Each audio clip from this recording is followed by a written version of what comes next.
All right, what's up, guys? Welcome to another episode of the Growth by Shawn podcast. We have Todd Squires here today. Todd, welcome in. Hey, How are you? I'm doing good. Thanks for having me today. Yeah, I got you. Todd is another rookie in the podcast game, so I'm pretty excited to chat with him.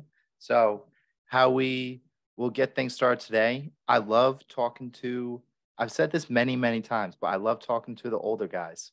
This isn't like a slam against you, but it's more fun for me when I get to talk with someone that's had a little bit more life experience than I have. That's what I'm most interested in when I talk to like the older men. So why don't you start with a little bit about you and we'll go from there. Sure. Um, I I appreciate being called the older man. I'm just turned 50 in April, and I don't feel like it. So Mhm. I feel like I've trained well enough and take good enough care of my body that I still feel like I'm in my 30s. So um, other than my gray hair. So a little bit about me. I have geez, how far back can I go? 2000 2012 or so, I decided to make some life changes. Got out of, I shouldn't say, I quit drinking every day. Um, Mm, my dad passed away in 2010, and from 2010 to 2012, I thought that beer and alcohol was my friend. And then later in life, figure out that it's not. Um, it has a reverse effect, or has a reverse effect of what you think it's doing for you. Um, yeah, 2012, I started working out, training, getting healthier. Wasn't making a lot of progress. In 2019, 19, I was doing some online coaching with a nutrition coach, and she was big in the CrossFit community. And CrossFit Angola opened up here, and she was like, I got out of the global gym. She was like, Todd, why don't you go try that out?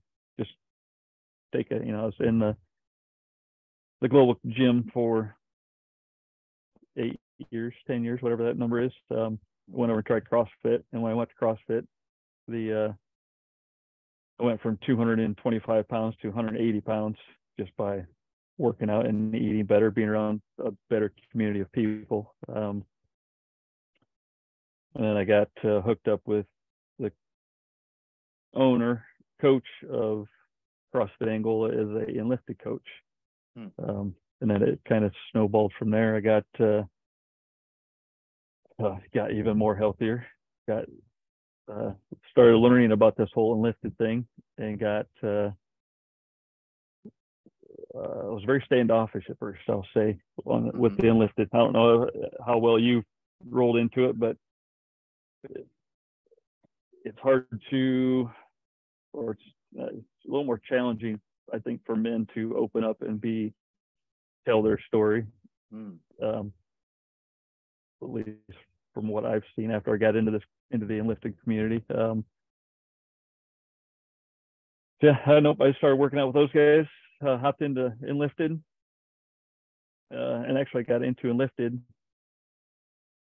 to be a better person. I didn't get into it to become a coach. I had no ambition, no desire to.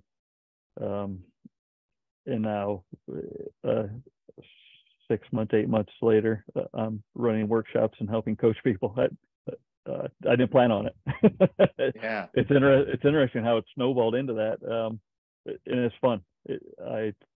I've found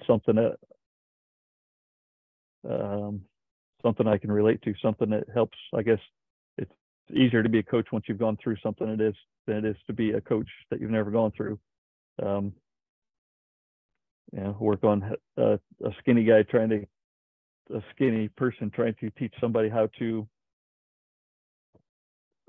teach an overweight person how to lose weight. It's hard to do because they've Hmm. never been there. Hmm. It's easier to coach when you've been somewhere, I guess, is what I'm trying to say. Yeah. Yeah. No, 100%. And like with your journey through Enlifted and starting to open up, we have a guy in my class right now as well who's a little bit more standoffish in a sense. Um and doesn't 100% believe in it, but is still taking the course and is still open to it.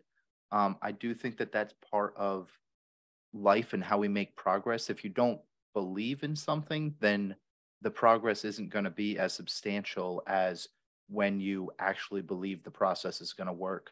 I don't know if that's just like a placebo effect of sorts, or that's just like a spiritual sense, or if that's I'm not 100% sure like how it works, but I know that truly believing it is going to make a lot uh greater return than just doing it and not having a belief that it's going to work. And then for me, like, we're a little bit different because for me, I would say I have more when throughout my life, I've had more mother-like qualities to me. Like I don't have like the big brute super masculine like really cool like traits. I'm like, oh yes, I can come over and coddle you and make you feel better, and people will come to me, like people just gravitate to me for like life advice and things of that nature. So yeah, so it was definitely easier for me to open up about things, and I have a different way of thinking about how I open up about things. Like for me, like what's worked has been in 150 years, it doesn't really matter what I have said or anything right now because no one will know. And it kind of just gives me like a small sigh of relief to not act in a malicious manner, but to just do and say whatever I want in a sense and just be me. So Yep. that's how I think of it. I would love to go back to um, the days where you started becoming more healthy. Between that 2010 2012, when did you make the decision that you were going to stop drinking as much? Um, so in 2010, when my dad passed, I said I tried using alcohol to cope with stuff. And I remember sitting, I can almost, uh, I remember sitting on the couch one night. So my wife was a teacher, a school teacher at the time. Um, and she would work all day, come home, work all night, doing paperwork stuff. And my job was usually done by 5 or 6 at night. So I would just sit around and do nothing. I would have beers, watch TV, do nothing. I remember sitting on the couch one night thinking, man, I can't do this anymore. Something's got to change. So there's anytime gym in Angola in my town. I just went knocked on the door. I'm like, hey man, I gotta do something. I gotta change this. Sitting around playing pool and or watching TV and drinking beer every night isn't it's not healthy for me. So Wow. it was just a flip of the switch. It just went from yeah, I wouldn't say that and I'd say from 2012 till actually for the past 10 years till I met a mutual friend of ours, Chase Tolson. Hmm. I started work with him last year, and you know, my alcohol relationship with alcohol was getting better over those 10 years, but it made I made huge strides after working with Chase and working through some stories and working through some stories. It really makes you realize that you don't need people. I didn't need alcohol to cope with stuff. Looking at it in a different view, and looking at food in general in a different view. Yeah. You get to, it's a, you get to eat. You don't have to eat. You get to have a drink if you want to. And you don't have to celebrate. What something that's really stuck that he said to me was, "Why do we celebrate our birthdays with alcohol? Why do you poison yourself to celebrate yourself?" So that one hit home. So if that answers your question or not. Yeah, yeah, yeah. What was it like for you when you first started to work some of your stories as opposed to the first 40, 45 years of your life not opening up? Did you have an outlet where you had opened up to um, different people, whether it be partner, friends, things of that nature, or was really like working your stories one of the first times when you started to just expose yourself in a sense? Well, I've been married for 27 years, so I've got somebody to talk to, but Mhm. and we had this conversation on our walk yesterday. And just because I guess being on the coaching side of it or seeing it, no, I didn't have anybody to talk to. Really Mm. um, working with Chase, it's interesting. So Cody Ringle, who was a level 3 coach, I think he went through it with Mm. Chase, is the owner at our gym. He worked on me for about a year to start, work on stories, and I'm like, dude, I'm not in for it. He sent me the Google Doc. I'm sure you've gone through the Google Doc. Mhm. Sent it to me. I'm like, yeah, I can't do this. Like, I can't do it. And I got hooked up with. How did I get hooked? I think just watching Chase or following him or got introduced to him through Cody. And it was. I remember it was almost a year ago. What's the day? Damn near a year ago that I started working with Chase. He had a Buy My Spotify album that he's got out. It was like $12 or something like that. I was like, buy my album, I'll give you 3 hours of coaching. I'm like, shit, I'm in, sold. And for some reason, him and I hit it off. It clicked. He's like, man, right out. He went straight for as Mark says, put the gorilla on the table. Mm. He went straight for it. He's like, man, throw something at me. He goes, let's work through a story. And I did. Yeah, and it was taking that 1 hour session with Chase and like, holy shit, so what's going on here? So Yeah. then you start exploring. I started exploring it more, and working through more, and went through his Primal Man 12-week Primal Man Pathway 12-week program. Mhm. Then obviously I had to open up a little bit more there. And when you're in the enlifted community, there's 10 other people in there with you, so just be open and be vulnerable. So I wouldn't say it's still not easy for me, but it's easier. Yeah. Why do you think in the beginning there was just so much resistance for you uh, with this? I don't know. And it's funny. So that's a good question, and I don't know the answer. Mhm. Um, so we had a workshop at the CrossFit gym that myself and another enlifted coach ran. It was just, and it was, we call it enlifted light. So it was just doing soft talk, the should detox, the get to game, and then a little bit about ownership. So out of the 25 or 30 people we had there, only 4 of them were men. The rest were female. So, so the coaches and I have had this conversation. Why? I don't know. Why is it easier for and the women that were there participated, and there was, I guess there's a couple guys that would participate, but not as openly as the women do. So I don't have an answer for that, but it's interesting that it'd be interesting to know why. So, how have you been working with more men and pushing more men to open up about things as opposed to just cater to women, like especially at the gym and in a coaching setting? How are you pushing more men to work with you or just improve themselves? Um, Actually, I try not to push anybody. Mm. I have been just, if they've got questions for me and I'm at the gym, ask me a question about it. I found the more, like, I've Google Doc some of my friends and some other guys at the gym, and they do the exact same thing that I did to Cody. They're like, yeah, no, or they'll fill it out and then ghost, they're gone.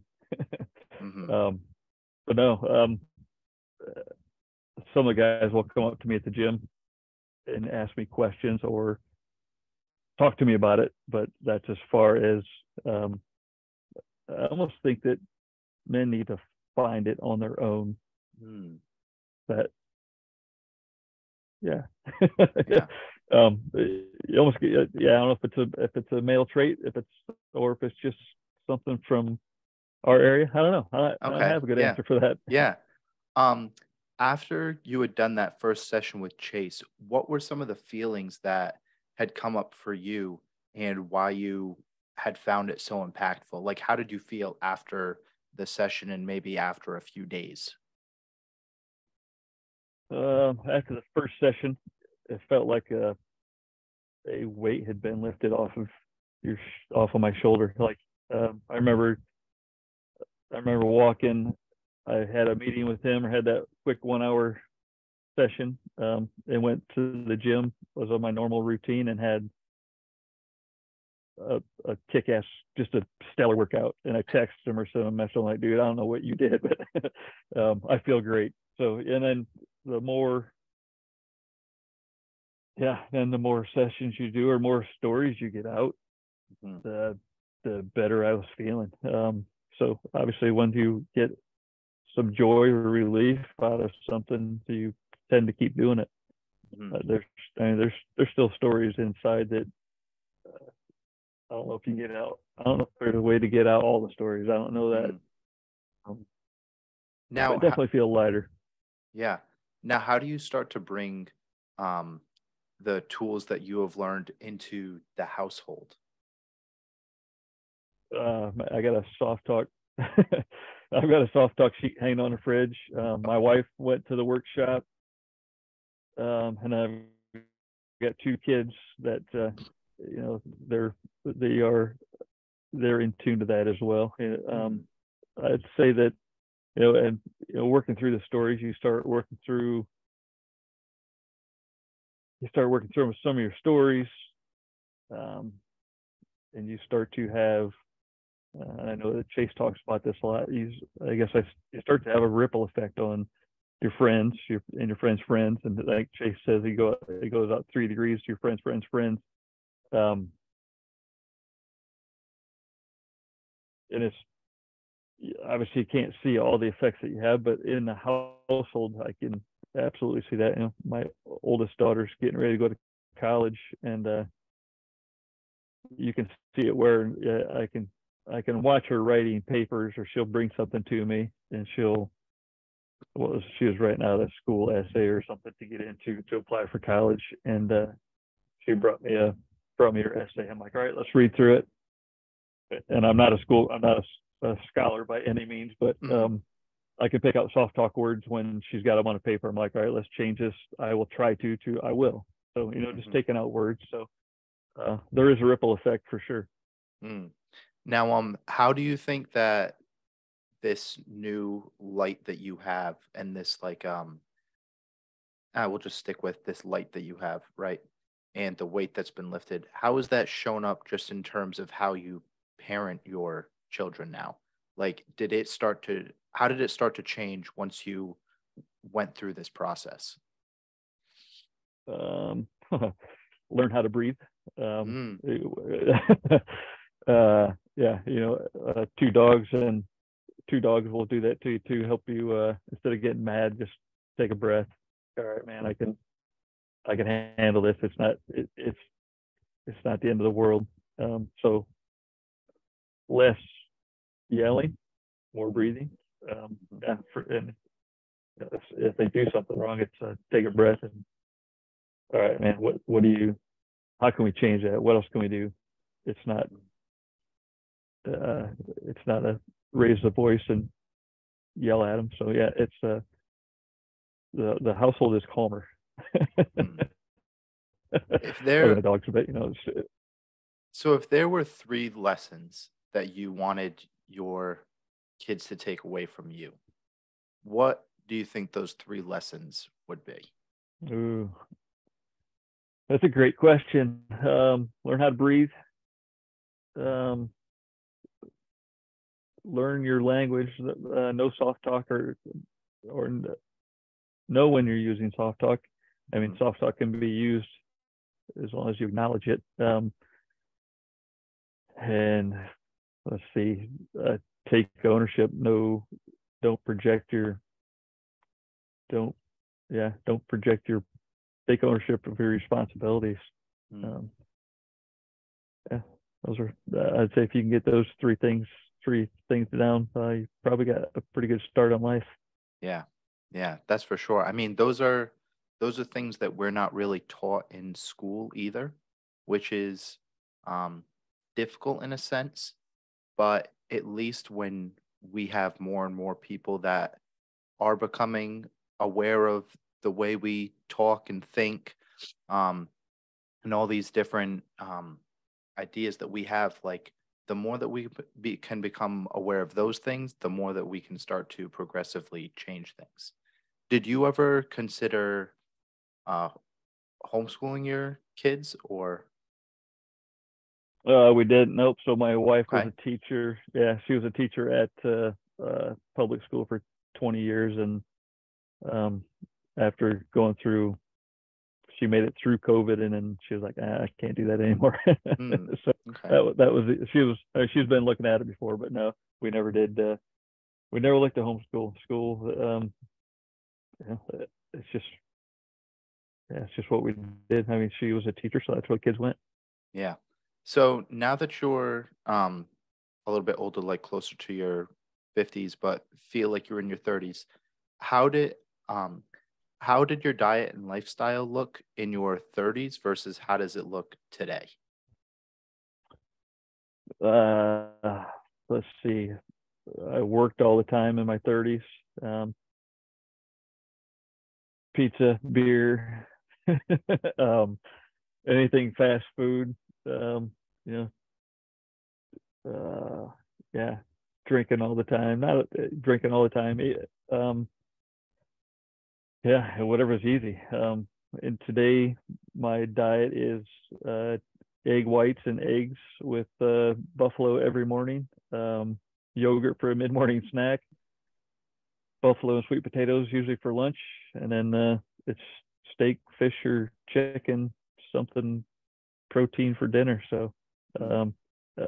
it's I shouldn't say I get made fun of a lot. I'm very consistent with my food, like with my meals. I've eaten uh, buffalo and sweet potatoes every day for lunch for the past, I don't know, 3 or 4 years.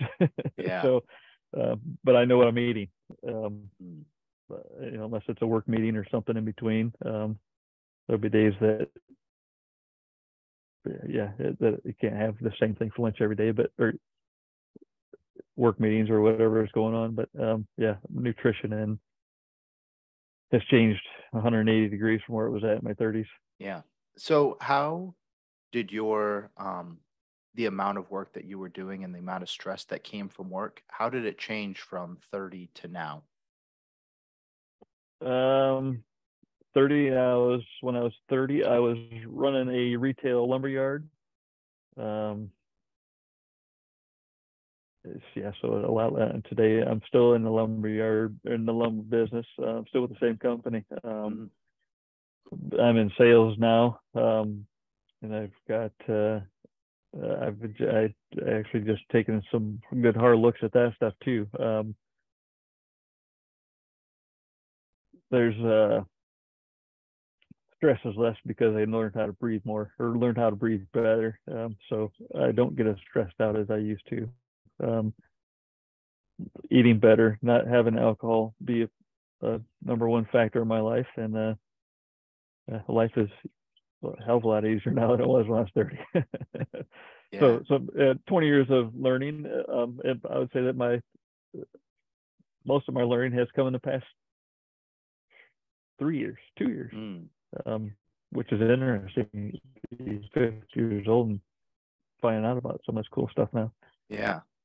So what do you think your life would look like now if you had uh learned what you've learned in the past 2 years, 20 years ago? Oh, that is man, I try to think about that every once in a while. It just, I don't know. I should, I like what I do. And I'm Mhm. glad that I found it when I did. And I wouldn't change it. I guess to answer, I wouldn't change it for anything. I don't know where it would go, what would be different, but I wouldn't change it. It happened for a reason. A better way that I could word this as well is, now that you've learned all these tools and things over the past 2 or 3 years, what do you want your life to look like in 20 years? Another great question. And we are working on that now. At 50 now, in 20 years, I'll be 70. I still plan on going to the gym every day. Still learning how to, I guess, teaching other people. My next step is helping other men, women, children. It doesn't matter. Teaching them the things that the schools don't teach them. Teach them how to breathe. Teaching them how to use your language. It's funny listening to me say this, because 2 years ago I wouldn't have said that. Yeah, helping others. It's serving others, I guess, has really opened me up to be able to, if I can help other people or serve other people for the next 20 years and love doing it, I call that a successful 20 years. Yeah, I love that. I mean, as we wind down here, I'll come into my last question here. This is a question from the last guest. So I'm not sure if you know Eddie Madden, but I had Eddie on last. He has done and lifted. He's good friends with Mark. But his question for you is, how do you forgive yourself and mean it? How do you forgive yourself and mean it? It's easy to forgive yourself. That is a great question, Eddie. Let's see. Probably let's take out the probably. A good start would be work on your story. As you're going through and lifted, you've heard about and you know Chase and Austin. 4-step the story. I guess if you did something that you need forgiveness to yourself, I guess it would start with write it out. Write it out. Write it, man. It can be. Write it out and breathe through it. Somebody asked me last week about what's the somebody that's not in the lifted community. We were talking about writing stuff down, and he's like, "Man, what does writing it down do? Why do you keep saying write it down? Like, to get it out of your head, just put it on paper." A Chase or a Mark or somebody could have a better explanation on why it works, but I just know it works. That you stare at your words and read them. So to forgive yourself, it's say write it down and read it, and you can 4-step yourself. Yep, you can. So it's I think the reason that getting it out of your head and onto paper is because it's hard to process and see it in your head as opposed to on paper. I think that you can't once you read it. You can't organize it in your head, but you can organize your thoughts on paper. I think that's what it comes down to. So this was great to learn from you today, Todd. So if someone wants to learn from you or work with you, where can they find you? I'm on Instagram. It's Todd_Squires, and there's more to come with this. So I'm getting ready to start some mentorship with Chase, our mutual friend Chase, of actually starting to do more online stuff, stepping more into the coaching realm. So we'll say this podcast is a good kickoff for that. How about that? Yeah. So I wasn't gonna go I wasn't gonna go and ask you like, oh, are you accepting clients, things like that? Like, no, like the way that you speak about it, you already do. You already are influencing and helping others in that realm. So I know that you would be able to take on the task if someone was to go and reach out to you and wanted to work with you specifically. Yep, absolutely. Yep. I was just had this again conversation with my wife. I was looking within the gym to try to help people, but the world is the world is full of people that I can do via internet, or online. Yeah, it's I guess I don't care where you live. Let's talk. yeah, for sure. All right, that's perfect. Thank you very much, Todd. All right, thanks, guys. Yep, thanks.